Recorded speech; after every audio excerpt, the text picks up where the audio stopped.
Your Honor, I'd like to address the court right now, Your Honor, because I ain't got no time for no bullshit, no half-stepping. Okay, well this nigga went in the house and the only thing the motherfucker took is a toilet? Like what type of shits is this nigga taking it home where he gotta go steal somebody else's motherfucking toilet? The nastiest woman in the history of all humankind. See, like, who in the world has sex with an animal? I mean, like, right now we need her to go dead.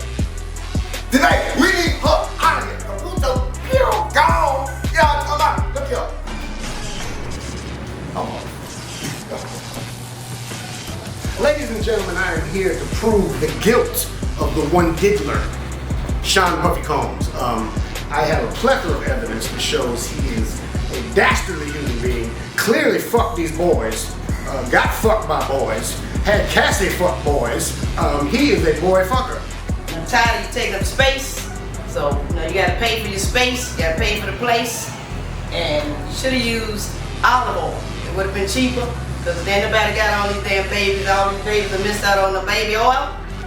Everybody's a freak, but use a freak of every damn week.